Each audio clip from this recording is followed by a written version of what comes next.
বিধানসভায় কি হচ্ছে সরাসরি দেখতে পারবেন সাধারণ মানুষ, ব্যবহার করতে পারবেন বিধানসভার লাইব্রেরিও। এমনই পরিকল্পনার কথা শুনিয়েছেন স্পিকার রথীন্দ্রনাথ বসু। তিনি আরো বলেছেন, ১০০ দিনের মধ্যে পশ্চিমবঙ্গ বিধানসভাকে সম্পূর্ণ পেপারলেস বা ই বিধানসভায় রূপান্তর করার লক্ষ্যমাত্রা নেওয়া হয়েছে। 18 তারিখ থেকে শুরু হতে চলেছে রাজ্য বিধানসভার বাজেট অধিবেশন। তার আগে সাংবাদিক বৈঠক করে স্পিকার জানিয়েছেন, আধুনিক, স্বচ্ছ এবং সাধারণের আরো কাছাকাছি নিয়ে যাওয়ার জন্য একগুচ্ছ যুগান্তকারী পরিকল্পনার কথা ঘোষণা করেছেন রথীন্দ্রনাথ বসু। তিনি জানিয়েছেন, চণ্ডীগড়ের সম্মেলনে দিল্লি, হরিয়ানা, হিমাচল প্রদেশ, জম্মু কাশ্মীর এবং পাঞ্জাবের মতো রাজ্য ও কেন্দ্রশাসিত অঞ্চলের প্রতিনিধিরা ছাড়াও পশ্চিমবঙ্গ সহ দেশের 8টি রাজ্যের বিধানসভায় অধ্যক্ষরা উপস্থিত ছিলেন। সেখানে 2047 এর মধ্যে বিকশিত ভারত গঠনের সুদূর প্রসারী লক্ষ্য এবং এই যাত্রায় আইন প্রণেতাদের প্রকৃত ভূমিকা নিয়ে পুঙ্খানুপুঙ্খ আলোচনা হয়েছে। পেপারে কাজ হবে না, আপনাদের পক্ষে সুবিধা হবে, সাধারণ পক্ষে সুবিধা হবে, তারা ডাইরেক্টলি অ্যাক্সেস করতে পারবেন। তাদের যদি কোনো কোশ্চেন থাকে সে কোশ্চেন প্লেস করতে পারবেন। তারা এমএলএ দেরকে সাজেশন দিতে পারবেন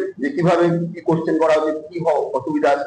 তারপরে এটা একটা বিরাট একটা এরিয়া খুলে যাবে মানুষের কাছে, যে গণতান্ত্রিক প্রক্রিয়ায় সাধারণ মানুষের অংশগ্রহণ আরো ব্যাপক হবে। আমাদের ওখানে 4টা সিদ্ধান্ত নেওয়া হয়েছে। এই 4টা সিদ্ধান্ত হচ্ছে, বিকশিত ভারত 2047-এর স্বপ্ন পূরণে কার্যকরভাবে অবদান রাখতে সক্ষম একটি অবহিত, সচেতন এবং ক্ষমতাসীন সমাজ গড়ে তোলার লক্ষ্যে সাংবিধানিক মূল্যবোধ এবং প্রযুক্তির দায়িত্বশীল ব্যবহারে উৎসাহিত করার উদ্দেশ্যে প্রচারমূলক কর্মসূচি, জনসচেতনতামূলক উদ্যোগের মাধ্যমে বিধায়ক এবং নাগরিকদের মধ্যে সম্পর্ক আরো গভীর করতে হবে।